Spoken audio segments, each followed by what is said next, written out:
আপনার নবী আমার নবীজি মক্কাতুল মুকাররমার মধ্যে বসবাস করেন। নবীজি নবুয়ত প্রাপ্ত হলেন। নবুয়ত প্রাপ্ত হওয়ার পরে আপনার নবী আমার নবীজি ইসলামের প্রচার প্রসার করবেন, উম্মতদেরকে ইসলাম শিখাবেন। দেখেন আপনার নবী আমার নবীজির বিপক্ষে ছিল আবু জাহেল, ঠিক না বেঠিক? আবু জাহেল নবীজির বিপক্ষে ছিল।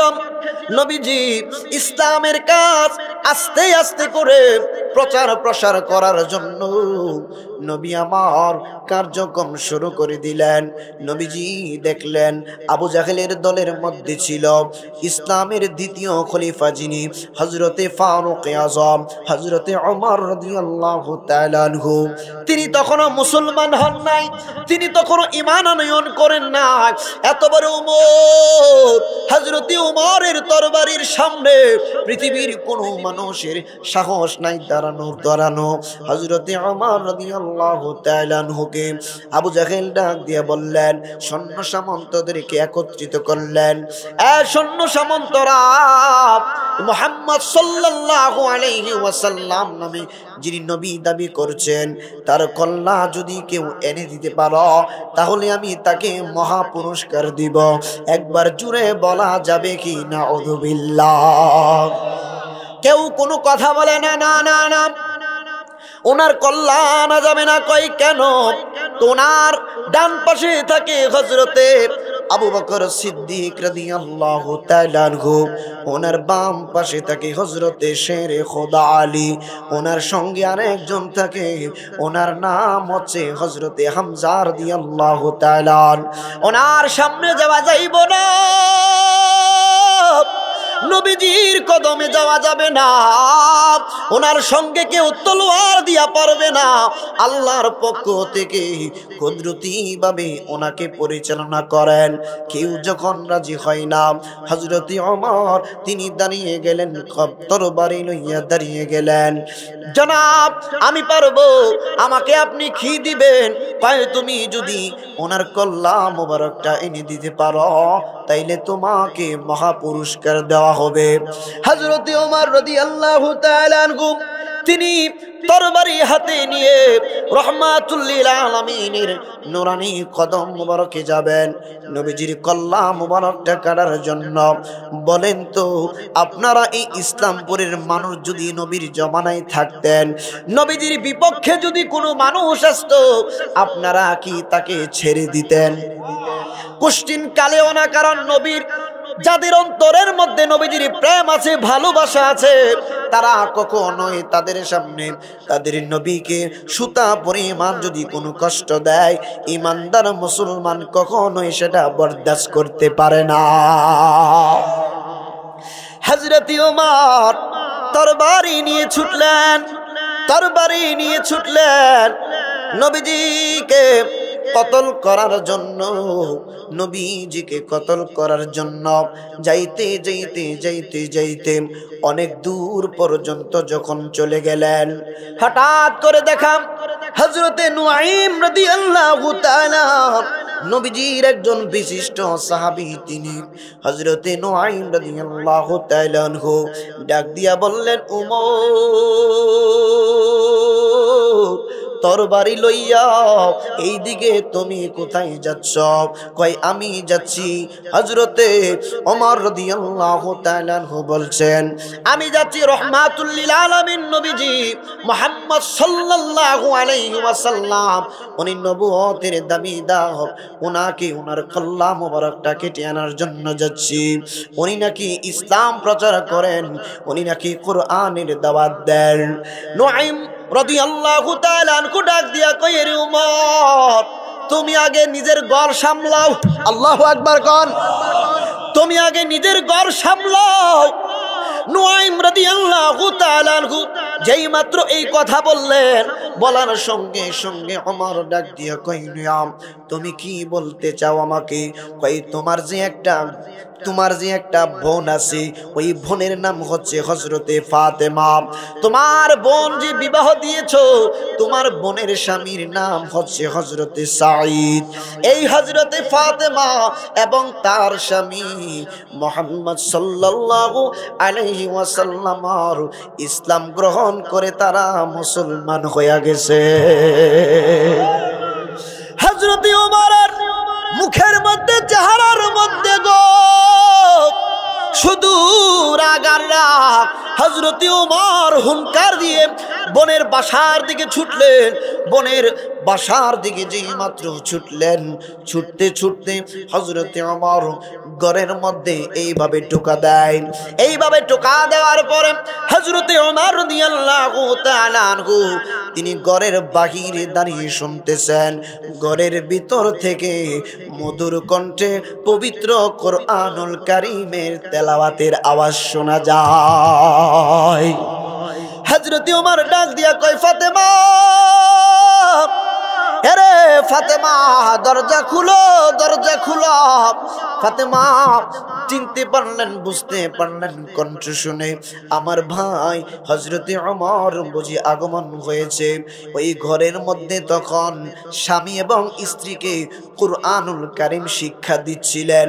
আরেকজন সাহাবী যার নাম ছিল, ইতিহাসের মধ্যে আসছে, হাদিসের মধ্যে আসছে, যার নাম ছিল হযরতে খাব্বাব রাদিয়াল্লাহু তাআলা। কেউ বলে হযরতে খুব্বাব আর খাব্বাব, যাই বলেন না কেন, খাব্বাব রাদিয়াল্লাহু তাআলা আনহু মুরব্বি মানুষ। তিনি বললেন, ফাতেমা গো, হযরতে ওমর তো খুব রাগী মানুষ, আমাকে যদি উনি দেখেন, যদি কোনো কিছু করে ফেললে আমার ভয় লাগে। হযরতে ফাতেমা ডাক দিয়া কই, উস্তাদজি আপনি চিন্তা করবেন না, ঘরের ভিতরে আলাদা কামরা আছে, আলাদা কামরার ভিতরে আপনাকে লুকিয়ে রাখবো। স্বামী ডাক দিয়া কই, ফাতেমা রে, এই যে কুরআনুল কারীমের 5টা আয়াত তারা শিখতেছিলেন। সূরা তহা নামে একটা সূরা আছে, এই সূরা তহার প্রথম 5টা আয়াত তারা শিক্ষা গ্রহণ করতেছিলেন। ফাতেমা ডাক দিয়া কই, স্বামী আমার, কাগজের কুরআনুল কারীমের কাগজের টুকরাখানি তুমি গুছাইয়া একটা ডয়ারের মধ্যে এক্সাম্পল দিচ্ছি, একটা ডয়ারের মধ্যে কোনো লুকায়িত জায়গার মধ্যে তুমি লুকিয়ে রাখো, যাতে করে আমার ভাই ঘরের মধ্যে প্রবেশ করে সেটা না দেখতে পায়। সুবহানাল্লাহ। হযরত ওমর ঘরের দরজাখানি যেই মাত্র খুলে দিলাম, ঘরের দরজাখানি খুলে দেওয়ার পরে হযরত ওমর ডাক দিয়া কই, ফাতেমা,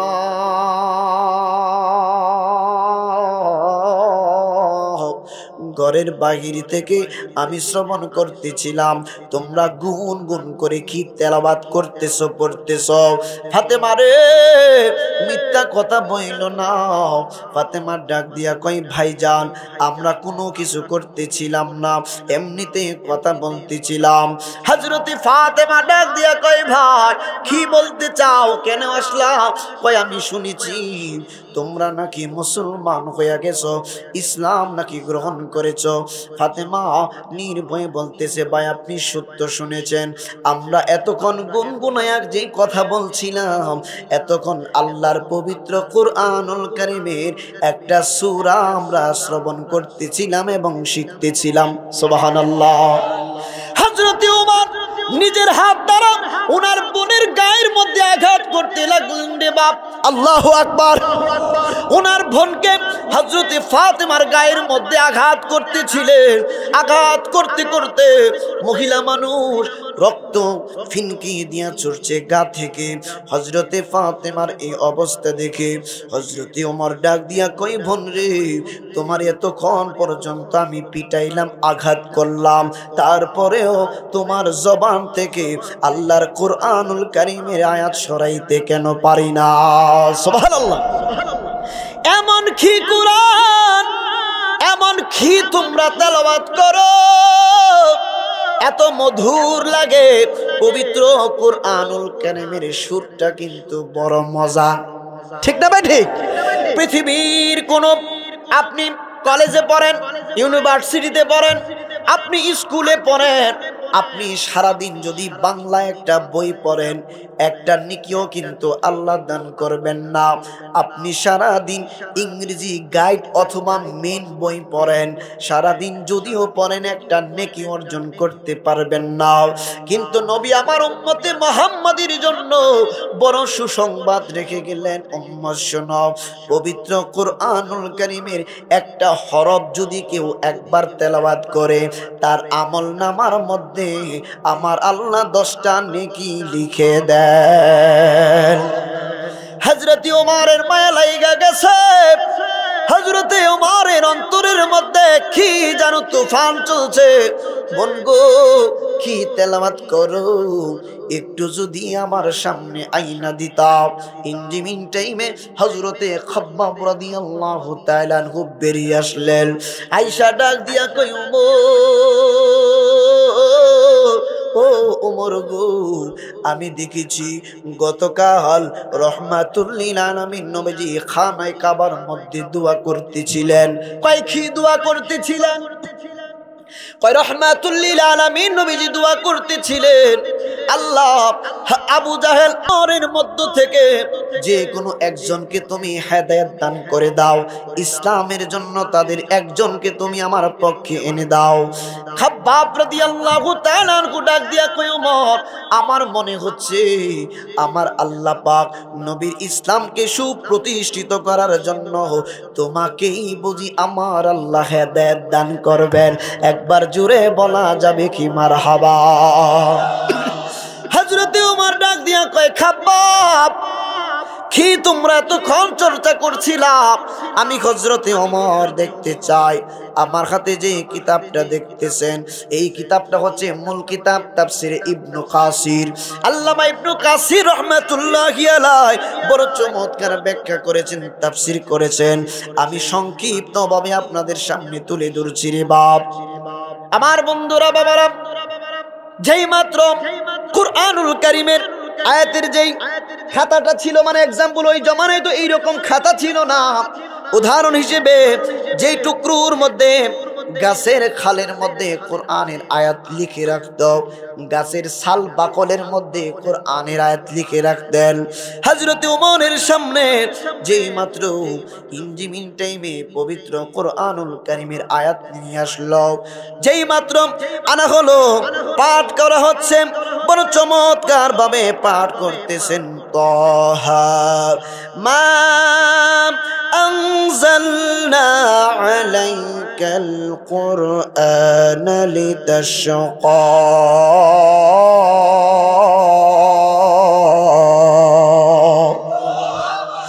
إلا تذكرة لمن يخشى تنزيلا ممن خلق الأرض والسماوات العلى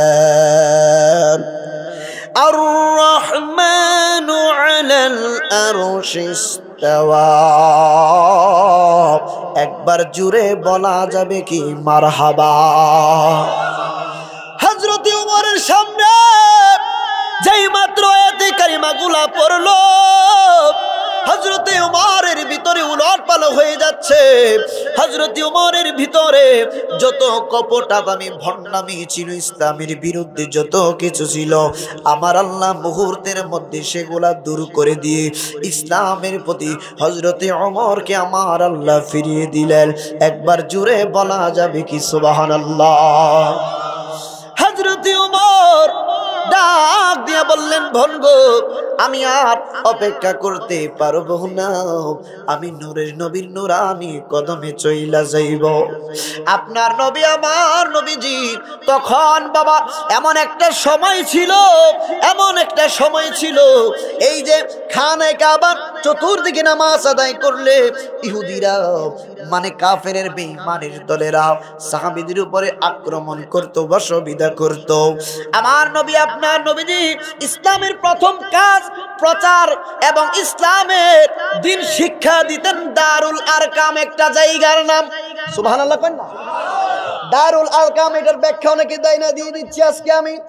দারুল আরকাম সাফা মারওয়া যে পাহাড়টা, সাফা পাহাড় থেকে যারা হজ করেছেন তারা জানেন, সাফা পাহাড় থেকে মারওয়া পাহাড়ে যাইতে দেখবেন ডান দিকে একটা উঁচু বড় জায়গা আছে। এই যে বড় জায়গাটা হচ্ছে দারুল আরকাম। আরকাম একজন সাহাবীর নাম ছিল, আরকাম একজন সাহাবীর নাম ছিল। আর দারুন মানে ঘর, মানে আরকামের ঘর। ওই জায়গার মধ্যে আপনার নবী আমার নবীজি দ্বীন শিক্ষা দিতেন সাহাবীদেরকে, ইসলামের প্রচার প্রসার ওই জায়গার মধ্যে করতেন। নামাজের সময় হইলে ওই জায়গার মধ্যে নবীজি ইবাদত করতেন, সমস্ত সাহাবা কেরাম ইবাদত করতেন। হযরতে ওমর তিনি তরবারি লইয়া নবীর কদমের দিকে যাচ্ছেন। হযরতে ওমর কাছাকাছি যখন চলে যাচ্ছে, আমাকে নির্দিষ্ট সাবজেক্ট দিয়েছেন, কিন্তু বাপ সাবজেক্টের দিকে আস্তে আস্তে করে আমি প্রবেশ করব, কোনো অসুবিধা আসেনি। একটু গুছায় নিয়ে আলোচনাটা।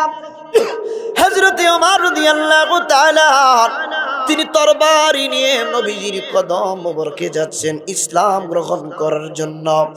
নবীজির এক পাশে হযরতে আলী বসে আছে, আরেক পাশে হযরতে আবু বকর, আরেক পাশে হযরতে হামজা রাদিয়াল্লাহু তাআলা। হযরতে ওমর যেই মাত্র তরবারি লইয়া নবীর কাছাকাছি চলে আসলেন, হামজা ডাক দিয়া বললেন, নবী গো,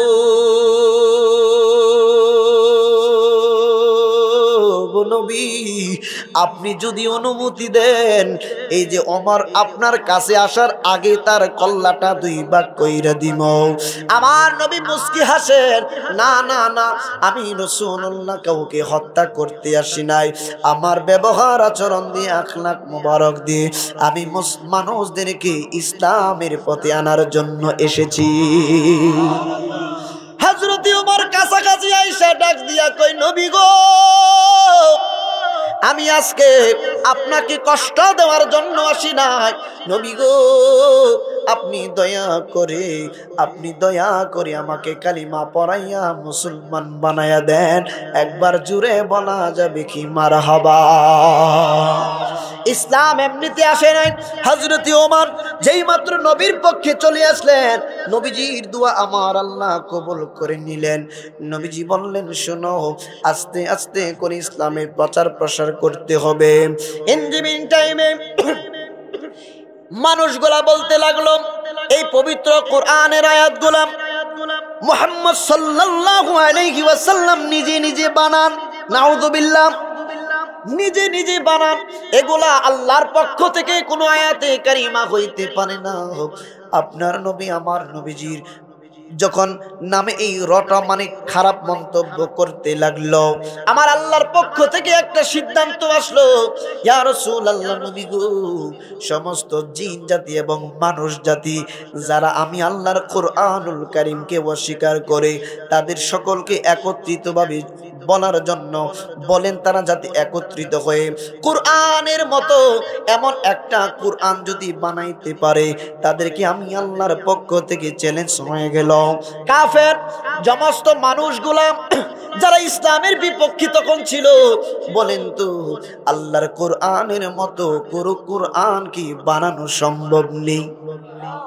কোশ্চিন কালেও সম্ভব না, মুমকিন নেই হয়। খুব পবিত্র কোরআনুল কারীম বানানো সম্ভব না। ইনজিমিন টাইমে তারা যখন অস্বীকার করল, আমার আল্লাহ ডাক দিয়ে বললেন, নবী গো, নবী, তাদেরকে বলেন পুরা কোরআন তারা আনা লাগবে না, তারা শুধুমাত্র পবিত্র কোরআনের মধ্যে হতে 10টা সূরার মতো যাতে 10টা সূরা বানিয়ে দেখায়। 10টা সূরার মতো, যেমন 10টা সূরা যদি বানাইতে পারে, দেখেন তারা, তাদের প্রতি আমার আল্লাহ চ্যালেঞ্জ শুনলেন, তারা কেউ পারে নাই, কিয়ামত পর্যন্ত তারা পারবে না। আপনার নবী আমার নবীজির কাছে আল্লাহর বাণী আসলো, নবীজি গো, তারা যেহেতু 10টা সূরার মতো 10টা সূরা আনতে পারবে না, আপনি তাদেরকে বলেন ছোট্ট একটা সূরা, সূরাতুল কাউসার। সূরাতুল কাউসার, ইন্না أعطيناك الكوثر فصل لربك রাব্বিকা ওয়ানহার ইন্না শানিআকা হুয়াল আবতার। এই আয়াতে কারিমা, এই সূরাটা হচ্ছে বেজুর সূরা, মানে 3টা আয়াতে কারিমা। তারা যদি এই 3টা বেজুর সংখ্যক আয়াতের শেষের দিক দিয়ে একটা মাত্র আয়াত যদি জোড়া লাগাইতে পারে, জোড়া লাগাইয়া যদি মিল করতে পারে, 4 লাইন করতে পারে, তাদের প্রতি আমি আল্লাহর পক্ষ থেকে চ্যালেঞ্জ করে দিলাম। ওই জায়গার মধ্যে খানায়ে কাবার চতুর্দিকে ওই আশেপাশে উকাজ নামে একটা বাজার ছিল, সবাই জানেন কম বেশি। ওই বাজারের মধ্যে মেলা হইতো প্রতি বছর। উটগুলা, দুম্বাগুলা, ভেড়াগুলা বিক্রি করা হতো। আরেকটা কাজ করা হইতো রে বাবা, খুব মনোযোগ দিবেন, ইসলাম তো এমনিতে আসে নাই। ওই জায়গার মধ্যে বড় বড় কবিগণ আসতেন, বড় বড় কবিগণ আসতেন। সিরাত ইবনে হিশামের মধ্যে আসতেন বড় বড় কবিগণ আসতেন। বড় বড় কবিগণ আইসা তারা আরবি ভাষায় বড় বড় কবিতা লিখতেন। প্রতিযোগিতা হইতো, কে বেশি পরিমাণ, সবচেয়ে বেশি ফার্স্ট কে হয়েছে নির্ধারণ করা হতো, তাকে বড় বড় পুরস্কার দেওয়া হতো। সমস্ত কবিদের নিকট থেকে সবচেয়ে বড় কবি যিনি ছিলেন, ওনার নাম ছিল ওলীদ বিন মুগীরা। ওলীদ বিন মুগীরা ছিল সবচেয়ে বড় কবির বাপ। সিরাত ইবনে হিশামের মধ্যে চমৎকার কথা, ওলীদ বিন মুগীরা সবচেয়ে বড় কবি। রহমাতুল লিল আলামিন নবীজি হযরতে আলীকে ডাক দিয়ে বললেন, আলী রে, এই যে খানায়ে কাবা, এই দেয়ালের মধ্যে সূরাতুল কাউসার লিখে দেয়ালের মধ্যে তুমি টাঙ্গাইয়া দিবা। দেয়ালের মধ্যে টাঙ্গানোর পরে অ্যানাউন্স কইরা দিবা, যারা এত বড় বড় কবি দাবি করে তারা যেন আরেকটা লাইন সূরাতুল কাউসারের 3টা লাইন পরে একটা লাইন অ্যাড করে যোগ করে জোর জাতি করে দেয়, দেখা যাবে তারা কত বড় কবি হইছে। একবার জুড়ে বলা যাবে কি আল্লাহু আকবার। হযরত আলী মুর্তজা রাদিয়াল্লাহু তাআলা নবীজির কথা মতো সূরাতুল কাউসারটা খানায়ে কাবার মধ্যে যে মাত্র টাঙ্গিয়ে দিলেন, টাঙ্গানোর পরে রে বাপ, সমস্ত মানুষগুলা এসে পড়তেছে। এই ওলীদ বিন মুগীরা সবচেয়ে বড় কবি যিনি, সবচেয়ে বড় জ্ঞানী যিনি, তাদের মধ্যে তিনি আইসা আরবি ভাষা, তারা তো আরব দেশের মানুষ আরবি পড়তে পারে। ওলীদ বিন মুগীরা আইসা কত চমৎকার ভাবে তেলাওয়াত করছে, ইন্না আ'তাইনাকাল কাউসার ফাসাল্লি লিরাব্বিকা ওয়ানহার ইন্না শানিআকা হুয়াল আবতার। ওলীদ বিন মুগীরা বড় চিন্তায় পইরা গেছে, এরপরের লাইন কি হবে আমার মাথায় তো কাজ করতেছে না, আমার মাথায় তো কাজ করতেছে না। ওলীদ বিন মুগীরা ডাক দিয়া কয়, শোনো, আমার মেধা ফেল, তারপরে লাইন কি হবে আমি বুঝতেছি না। অবশেষে একটা লাইন তো লেখা লাগবো, নয়তোবা তো ইজ্জত থাকবো না মানুষের কাছে। অবশেষে একটা লাইন তিনি লিখে দিলেন। কি বললেন লাইনের মধ্যে জানেননি?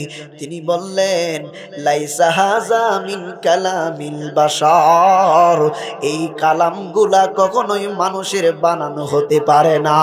সুবহানাল্লাহ। এই কালামগুলো, এই আয়াতগুলো পৃথিবীর কোন মানুষ বানাই নাই। এই আয়াতগুলা পৃথিবীর কোন মানুষের হতে পারে না।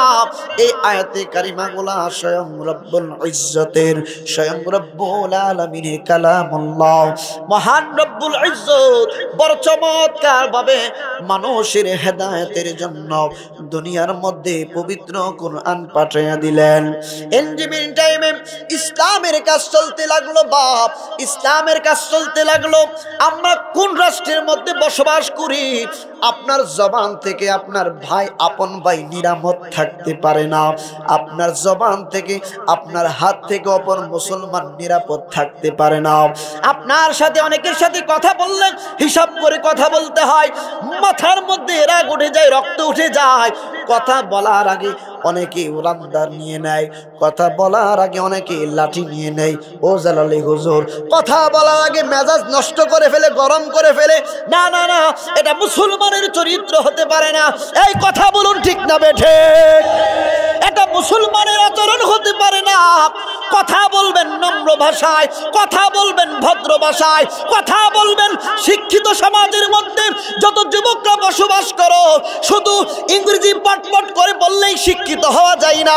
একটা কৃষককে যদি আমেরিকার ময়দানে 3 বছরের থাকার জন্য দেওয়া হয়, 3 বছর পরে এসে বাংলাদেশের মধ্যে সেও কিন্তু ইংরেজিতে কথা বলতে পারে। এই কথা বলুন ঠিক না বেঠে? সৌদি আরবে চলে যান, 1 বছর থাকার পরে অনর্গল আরবিতে কথা বলা যায়। তাহলে বোঝা গেল ভাষা, আপনি যদি ভাষা শিক্ষা গ্রহণ করেন, ভাষা শিক্ষা করা মানে আপনি জ্ঞানী হতে পারেন না।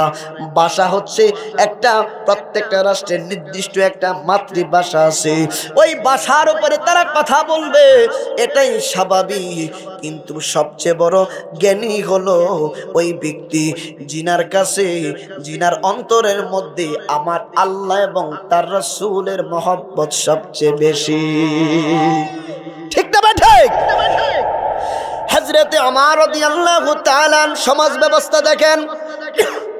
আজকে আমরা নিজের ছেলেকে বিবাহ করাবো, নিজের ছেলের জন্য মেয়ে খুঁজতে যাই বিবাহ করানোর জন্য। দেখে নিজের ছেলে ইটালি প্রবাসী, নিজের ছেলে ইউরোপ কান্ট্রিতে থাকে, নিজের ছেলে আমেরিকাতে থাকে, নিজের ছেলে লন্ডনে থাকে। মেয়ে খুঁজতে যাই, লন্ডনওয়ালা কোনো বাড়ি আসেনি। ঠিক না বেটি? মেয়ে খুঁজতে যাই, মেয়ের বাবা বড় শিল্পপতি কিনা, আমার ছেলে এত লক্ষ লক্ষ টাকার মালিক, কিন্তু আমার ছেলেকে আমি গরিব গরিব বিবাহ করাইব না। এইরকম প্রচলন কিন্তু সব জায়গায় হুজুর আছে, আছে কিনা? কিন্তু খলিফা হযরতে ওমর রাদিয়াল্লাহু তাআলা, ওনার জামানার কথা বলছি রে বাপ। খলিফা হযরতে ওমর রাত্রিবেলা অর্ধজাহানের বাদশা, প্রত্যেকটা ফ্যামিলি, প্রত্যেকটা জায়গার মানুষগুলা দিন এনে দিন খায়। কোন মানুষগুলা উপোস থাকে, কোন মানুষগুলা কষ্ট করতেছে। হযরত ওমর রাত্রিবেলা যখন সকলে ঘুমায় যাইতো, হযরত ওমর ইসলামের দ্বিতীয় খলিফা, রাষ্ট্রের প্রধান, তিনি আমিরুল মুমিনিন। আজকে আমরা ন্যূনতম যদি মেম্বার হয়ে যায় অথবা চেয়ারম্যান হয়ে যায়, তাইলে আমার মতকে এদিকে হয়তো বানাই আমাদের দিকে আছে। একটু চেয়ারম্যান হয়ে গেলে কি কিসের খবরদারি, যার যার মতো করে চলো। আমার কি করো, বাড়ি বাড়ি গিয়ে আমার খোঁজ খবর নেওয়ার কোনো দরকার নাই। কিন্তু অর্ধজাহানের বাদশা এত বড় একজন খলিফা, তিনি মানুষের বাড়ি বাড়ি গিয়ে খোঁজ নেন। সমস্ত মানুষগুলো ঘুমিয়ে গেল। হযরতে ওমর রাদিয়াল্লাহু তাআলা ওনার খাদেমকে লইয়া রাত্রিবেলা গভীর রজনীতে গেলেন। তিনি যাইতে যাইতে যাইতে যাইতে একটা পল্লীর ভিতরে ঢুকলেন। সমস্ত পল্লীর ভিতরে তাঁবুগুলা, ভিতরের বাতিগুলা নিবানো, কিন্তু একটা তাঁবুর ভিতরে এখনো পর্যন্ত বাতি জ্বলে। ওমর ডাক দিয়া কই, খাদেম, সমস্ত তাঁবুর বাতিগুলা বন্ধ, একটা তাঁবুর বাতি কেন এখন জ্বালানো, প্রদীপ কেন এখনো জ্বালানো? হযরতে ওমর ওই এই যে তাঁবুর কাছাকাছি গিয়ে কানটা পেতে দাঁড়িয়ে গেলেন।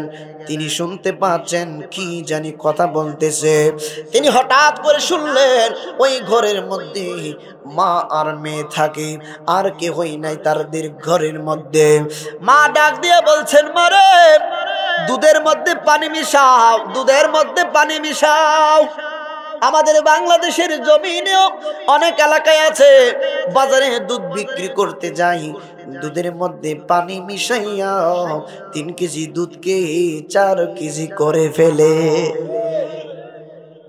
হযরতে ওমর নিজ কান মুবারক দিয়ে শুনতেছেন, ওই মহিলাটা ডাক দিয়া কই মাগো দুধের মধ্যে পানি মিশাও, দুধের মধ্যে পানি মিশাও, আগামীকাল সকালবেলা যদি বিক্রি করো বেশি লাভবান হতে পারবো। ওই মেয়েটা ডাক দিয়া কই মা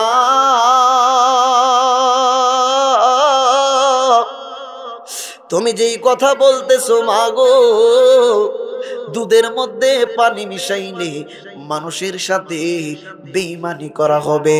মা ডাক দিয়া কই মারে তাড়াতাড়ি করো, হযরতে ওমর যদি দেখে ফেলে জানতে পারে অথবা হযরতে ওমরের কোনো সঙ্গীরা যদি জানতে পারে তাহলে গর্দান উড়িয়ে দিবে।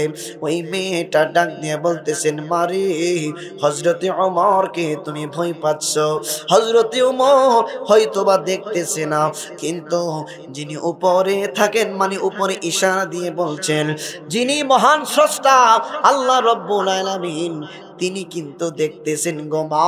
কিয়ামতের ময়দানে আল্লাহর দরবারে কিন্তু একদিন না একদিন জবাব দিতে হবে, ঠিক না বেঠিক? একদিন না একদিন কবরে চলে যেতে হবে, একদিন না একদিন আমাকে আপনাকে হাসরের ময়দানের মধ্যে আল্লাহ রব্বুল আলামিনের দরবারে জবাব দিতে হবে, ঠিক না বেঠিক? ও তোর পিছে পিছে ঘুরছে সমর, পিছে পিছে ঘুরছে সমর, কোন দিন জানি তোর হবে সমর জারি। দেখ না মন ঝাঁক মারিয়ে দুনিয়াদারি, দেখ না মন ঝাঁক মারিয়ে দুনিয়াদারি। ভাই বন্ধু আর আপন জনা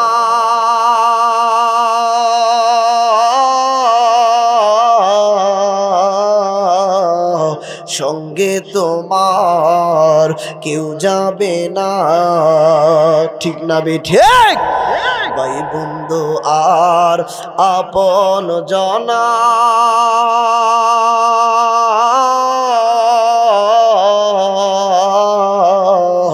সঙ্গে তোমার কেউ যাবে না।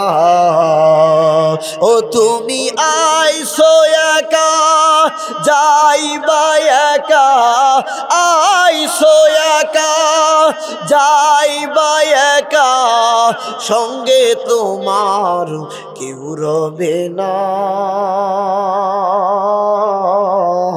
দেখ না মন ঝাঁক মারিয়ে দুনিয়াদারি, ঠিক না বেঠিক?